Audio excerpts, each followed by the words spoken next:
I am convinced that redistricting is important. This is the only chance that we have to create rules for our political system. And in making these maps, our legislature defines the structure of our democracy.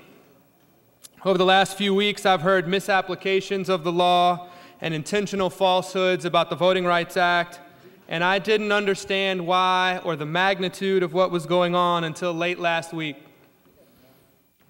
I kept trying to understand how the majority party could read the law and understand the history and come to the conclusion that they were correct about the Voting Rights Act.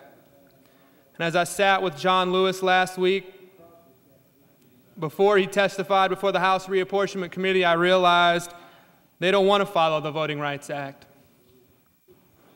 They want to change the Voting Rights Act because they don't like the result. You want to turn the Voting Rights Act on its head and turn it into a tool of racial division instead of the tool of reconciliation that it is intended and has always been intended to be.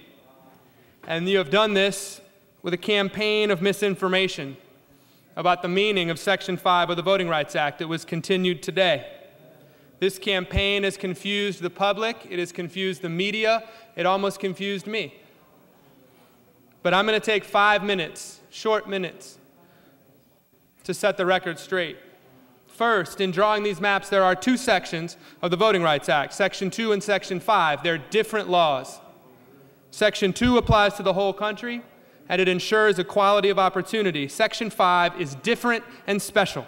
It applies only to certain places with a history of discrimination, and it is intended to remedy that discrimination to ensure that places like Georgia don't take a step backwards. Section 5 forbids a state from diminishing the minority community's ability to elect the candidate of its choice. Once a community like that has built power, you cannot diminish that power. That's called retrogression, and it is illegal by command of the United States. Now, the majority party has paraded around with the case of Bartlett versus Strickland. The senator from the 46 talked about it in here. I heard it on the radio. The Republican whip in the House sent it out to his email list and has talked about it on the floor. And the Republican lawyers have told you that the Bartlett case says that the Voting Rights Act doesn't care about any district unless that district is majority-minority. You've heard that this Bartlett case says you don't consider multiracial coalitions. You don't consider crossover districts where the black community is not a majority, but where it can band together with white people and still elect the candidate of their choice. Based on this legal theory that was articulated again this morning, the majority party has destroyed multiracial coalitions at every opportunity.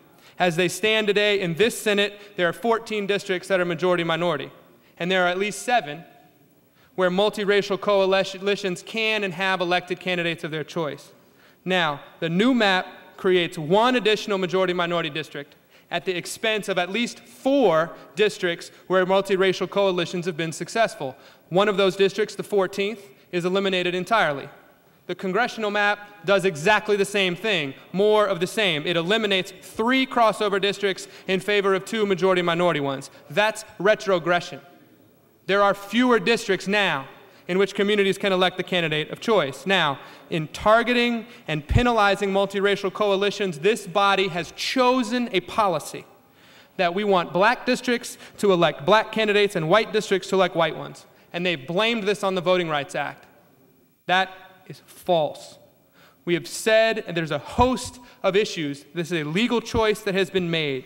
We've said that the Voting Rights Act requires the creation of majority-minority districts. You'll see, Bartlett versus Strickland, the Supreme Court says the opposite. Our holding should not be interpreted to entrench majority-minority districts by statutory command.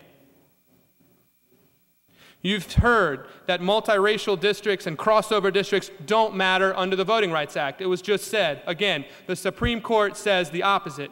As noted in the context of Section 5 of the Voting Rights Act, various studies have suggested that the most effective way to maximize minority voting strength may be to create more influence or crossover districts. That's, again, the Bartlett case. The court goes on to say, crossover districts are by definition the result of white voters joining forces with minority voters to elect their preferred candidate. The Voting Rights Act was passed to foster this cooperation. Now today, in this body, we're going to vote to say that these districts are irrelevant and the Voting Rights Act provides no protection. That cannot be the law. And indeed, it's not. The Supreme Court in Bartlett gave clear guidance about precisely the campaign that this General Assembly has waged against multiracial coalitions. This is the Bartlett case. If there were a showing that a state intentionally drew district lines in order to destroy otherwise effective crossover districts, that would raise serious questions under both the 14th and 15th Amendments. That is what you're doing in the Senate map. It's what you're doing in the 12th district in this congressional map. We know it. The Republican whip in the House, who I'm happy to see has walked in, has been quoting the legislative history and the report issued when Congress amended the Voting Rights Act. The chairman of the Reapportionment Committee quoted that history in that legislative report again. Let me tell you what that report says about multiracial coalitions and Section 5. Here's the House report. Quote, voting changes that leave a minority group less able to elect a preferred candidate of choice, either directly or when coalesced with other voters, cannot be pre-cleared under Section 5. Somehow, there was a bill of goods that was sold by the Republican lawyers to this body, and the taxpayers and the voters will have to pick up the tab. My question is why? Why have we decided to take an extreme view of the Voting Rights Act, to twist the law and go to such great lengths to undermine the racial coalitions or the multiracial coalitions that we've built in this state? And here, the answer is the same sad answer as always. It's partisan politics. Here's the elephant in the room. The majority party is destroying districts where multiracial coalitions elect candidates because they do not like the candidates that those voters elect.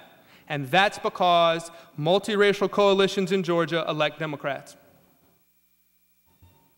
Let's look at the data. In Georgia, we don't keep track of how people vote by race, but we do keep track of which party primary people vote in.